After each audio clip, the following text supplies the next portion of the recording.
உலக மக்கள் எல்லோருக்கும் வணக்கம். இது உங்கள் அம்பிகை ஜோதிடம். நான் உங்கள் ஜி கோபால் பேசுகிறேன். இன்னைக்கு நாம ஜூன் மாத பலன்களை பத்தி பேச போறோம். இந்த ஜூன் மாத பலன்களாகப்பட்டது கன்னி ராசிக்காரர்களுக்கு எப்படி இருக்கும், இதை பத்தி தான் இந்த வீடியோல பார்க்க போறோம். கன்னி ராசிக்காரர்களுக்கு இப்ப கிரக அடைவுகள் எப்படி இருக்குன்னு பார்க்கலாம். கன்னி ராசியில கேது பகவான் இருக்கிறார்.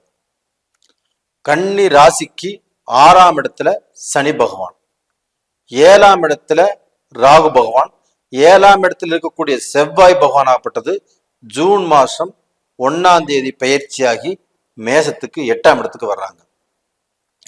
9ஆம் இடத்துல ரிஷபத்தில் சுக்கிரன் ஆட்சி, அதோடு புதன், அதோடு செவ்வாய், இந்த 3 கிரகத்தோடு இணைந்து குரு பகவான்.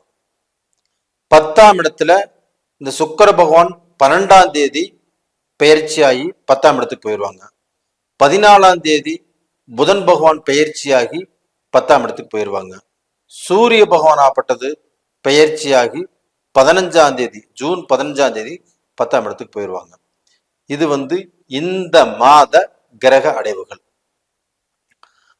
அப்ப இந்த மாத கிரக அடைவுகள் ஆப்பட்டது எங்களுக்கு நல்லா இருக்குதா, எங்களுக்கு நல்ல பலன் கிடைக்குமா, நாங்க இந்த மாதத்தில் ஏதாவது செய்யலாமா, எங்களுடைய கஷ்டங்கள் விலகுமா, இதை தெரிஞ்சுக்கத்தான் இந்த வீடியோ பார்க்குறீங்க.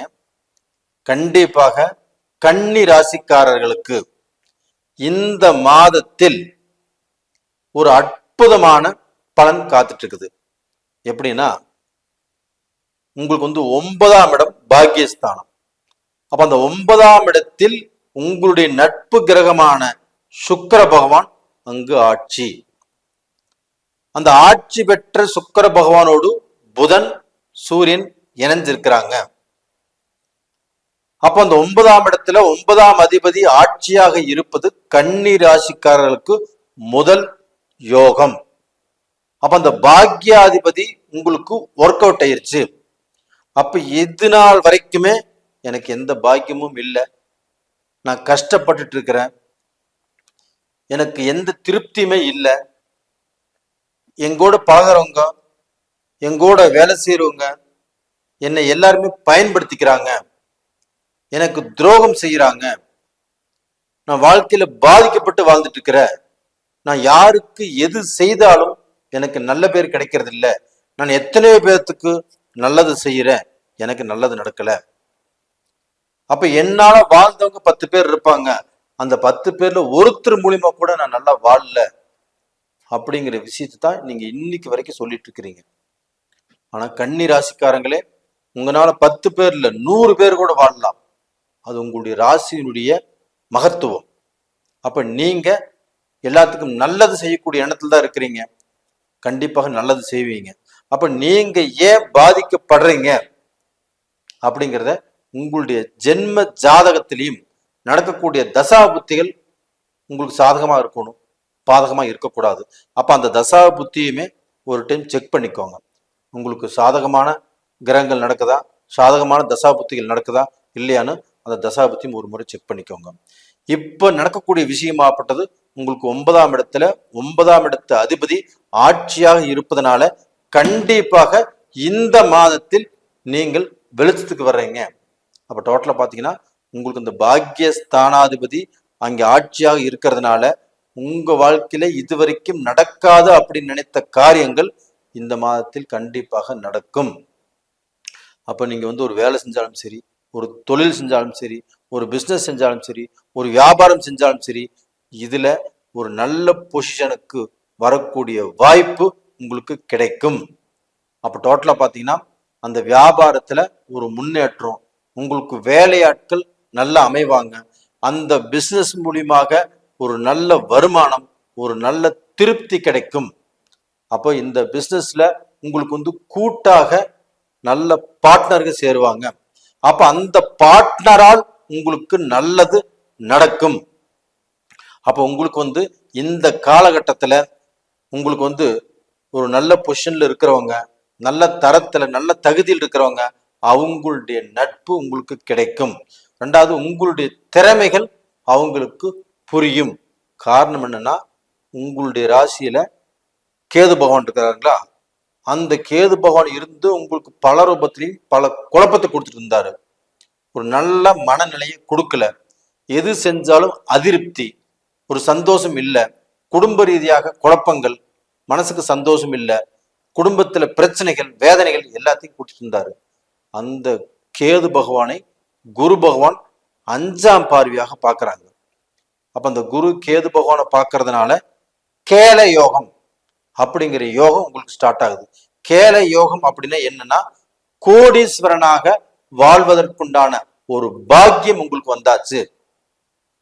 அப்ப அந்த குருடைய பார்வையினால உங்களுக்கு ஒரு நல்ல அந்தஸ்து, உங்களுடைய தகுதியில மாற்றம், ஒரு செல்வாக்கு, ஒரு செல்வந்தரா வாழக்கூடிய யோகங்கள் வந்தாச்சு.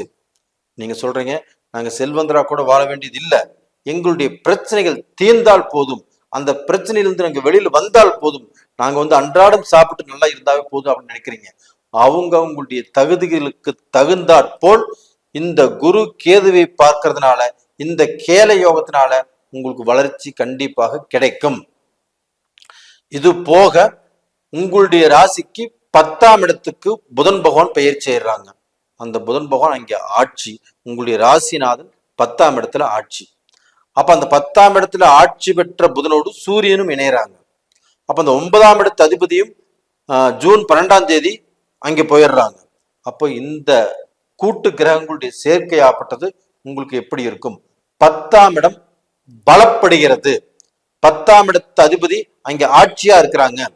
அப்ப அந்த 10ஆம் இடத்து அதிபதி ஆட்சியா இருக்கிறதுனால நீங்கள் செய்யக்கூடிய எந்த தொழிலாக இருந்தாலும் சரி, எந்த வியாபாரமாக இருந்தாலும் சரி, அது பலமாகும்.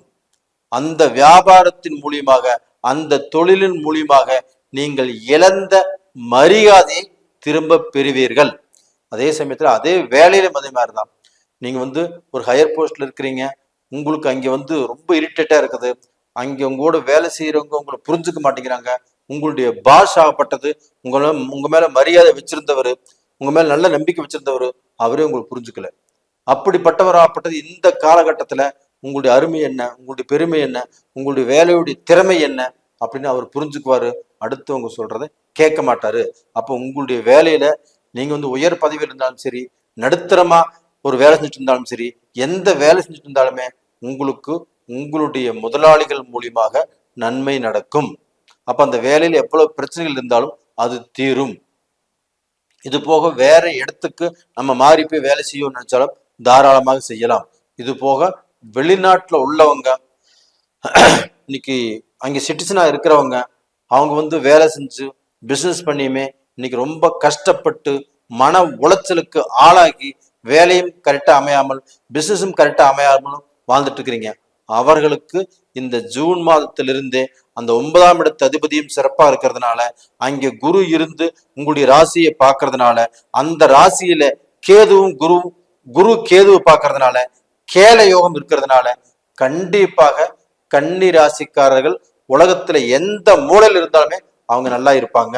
அப்ப வெளிநாட்டுல Singapore, Malaysia, Australia, Canada, USA இந்த மாதிரி இடத்துல இருக்கிறவங்க எல்லாருமே கண்டிப்பா நல்லா இருப்பீங்க. அப்ப டோட்டலா பாத்தீங்கன்னா உங்க வாழ்க்கையில நல்லது நடக்கிறதுக்கு உண்டான வாய்ப்புகள் வந்தாச்சு. ஆனா உங்களுக்கு உங்களுடைய ராசிக்கு 8ஆம் இடத்துல செவ்வாய் ஆட்சி. அப்ப 8ஆம் இடம் என்பது என்ன? ஒரு ஆயுள் ஸ்தானம், ஒரு கண்டம் சம்பந்தப்பட்டது, ஒரு விபத்து சம்பந்தப்பட்டது. நம்ம கடனை வாங்கிட்டு இந்த நாட்டை விட்டு வெளிநாட்டுக்கு போறது, இல்ல கடனை வாங்கிட்டு நம்ம சொல்லாம போறது, கடனை வாங்கிட்டு நம்ம போன் சுவிட்ச் ஆஃப் பண்ணி வச்சுக்கிறது, இந்த மாதிரி விஷயங்கள்லாம் நடக்கும். அதே சமயத்துல வம்பு வழக்கு எல்லாமே வரும். அப்ப அந்த மாதிரி கிரகம் 8ஆம் இடத்துல ஆட்சி செய்யறதுனால நீங்கள் கண்டிப்பாக எதிரிகள்கிட்ட கொஞ்சம் ஜாக்கிரதையாக இருங்க. அது போக உங்களுக்கு வம்பு வழக்குகள்னால பிரச்சனைகள் வரும். அப்ப அந்த வம்பு வழக்குகள்ல வரக்கூடிய பிரச்சனைகளை நீங்க பார்த்து ஃபேஸ் பண்ணுங்க. இது போக பாத்தீங்கன்னா உங்களுக்கு தேவையில்லாத பிரச்சனைகள் உருவாகும். அப்ப இது எல்லாத்திலிருந்து தப்பிக்கிறதுக்கு 9ஆம் இடத்துல பாக்கியாதிபதியும் 10ஆம் இடத்துல அதிபதியும் அந்த குருவும் உங்க ராசியை பார்க்கறதுனால இந்த பிரச்சனையில இருந்து நீங்க தப்பிச்சுக்குவீங்க. அப்ப டோட்டலா பாத்தீங்கன்னா கன்னி ராசிக்காரங்களுடைய வாழ்க்கையில கண்டிப்பாக நல்லது நடக்கும். கன்னி ராசியில பிறந்த ஆண் பெண் இதுல அந்த பெண்களுக்கு நல்ல முக்கியத்துவம் கிடைக்கும். அந்த பெண்களாகப்பட்டது இந்த காலகட்டத்துல அவங்களுடைய பேச்சினால, அவங்களுடைய பேச்சு திறமையினால, அவங்களுடைய பேச்சு அவங்களுடைய கணவன் கேட்கறதுனால கண்டிப்பாக நல்ல மாற்றங்கள் உருவாகும். அப்ப டோட்டலா பாத்தீங்கன்னா உங்களுக்கு சுபகாரியங்கள் நடக்கும், உங்க குடும்பத்துல திருமண காரியங்கள் நடக்கும். அதே சமயத்துல குரு உங்க ராசியை பார்க்கறதுனால கண்டிப்பாக தடைப்பட்ட திருமணங்கள் நடக்கும், குழந்தை பேர் கிடைக்கும், பிரிந்த உறவுகள் ஒன்று சேரும். கண்டிப்பாக பிரிந்தவங்களுக்கு வாழ்க்கையில ஒன்று சேருவாங்க. அதே சமயத்துல பிரிஞ்சே இருக்கிறவங்களுக்கு அவங்க திருமணம் பண்ணிக்கலாங்கிற ஆசைகள் வரும். இது எல்லாமே நடக்கும். அப்ப டோட்டலா பாத்தீங்கன்னா கன்னி ராசிக்காரங்க நல்லா இருப்பாங்க. அவங்க இந்த வெளியிலிருந்து வரக்கூடிய பிரச்சனைகள் வரும். அதனால சில கஷ்டப்படுவாங்க. அந்த கஷ்டத்திலிருந்து தப்பிக்கிறதுக்கு உங்க ராசியை குரு பார்க்குது, கண்டிப்பா தப்பிச்சுக்குவீங்க. உங்களுக்கு சந்திராஷ்டம நாட்கள் அப்படின்னு எடுத்துட்டோம்னா ஜூன் மாசம் 3ஆம் தேதியிலிருந்து 5ஆம் தேதி வரைக்கும். அது போக 2 டைம் சந்திராஷ்டமம் இருக்குது இந்த மாசத்துல. அப்போ அந்த ஜூன் 30ஆம் தேதி 7 மணிலிருந்து ஜூன் 2ஆம் தேதி காலை 11 மணி வரைக்கும் உங்களுக்கு அந்த சந்திராஷ்டமம் இருக்குது. இந்த நாட்களை சரியாக கவனித்து அதுல முக்கியமான முடிவுகள் எடுக்காமல், நல்ல அந்த இடத்துல சைன் பண்ணாமல், கண்டிப்பாக ரிஜிஸ்டர் பண்றதுக்கு அது மாதிரி வாய்ப்புகள் வந்தாலும் பண்ணாமல் நல்ல நாட்கள்ல பார்த்து எல்லாமே செஞ்சுக்கலாம். இந்த சந்திராஷ்டம நாட்கள்ல முக்கியமான முடிவுகள் எடுக்க வேண்டாம், முக்கியமான விஷயங்கள் பேச வேண்டாம், கொஞ்சம் நிதானமாக இருங்க. இப்போ டோட்டலா பாத்தீங்கன்னா அந்த டயத்துல நீங்க கும்பிட வேண்டிய தெய்வம் அப்படின்னு எடுத்துட்டீங்கன்னா நீங்க பெருமாளை தான் கும்பிடணும். அந்த பெருமாளுடைய அனுகிரகமும் அந்த குரு தட்சிணாமூர்த்தியுடைய அனுகிரகமும் உங்களுக்கு ரொம்ப சிறப்பா இருக்கிறதுனால கும்பிட்டு வாங்க, கண்டிப்பா நல்லா இருப்பீங்க. நேயர்களே, இந்த உங்களுடைய ஜென்ம ஜாதகத்துல நடக்கக்கூடிய தசா புத்திகள் தான் உங்களை வழிநடத்தும். அந்த தசா புத்திகள் சாதகமாக இருக்கிறதா பாதகமாக இருக்கிறதா அப்படின்னு நீங்க தெரிஞ்சுக்கோன்னு நினைச்சீங்கன்னா கீழே 2 நம்பர் கொடுத்துருக்குறோம், கான்டாக்ட் பண்ணுங்க. உங்களிடமிருந்து விடைபெறுவது உங்களின் ஜி கோபால். நன்றி, வணக்கம்.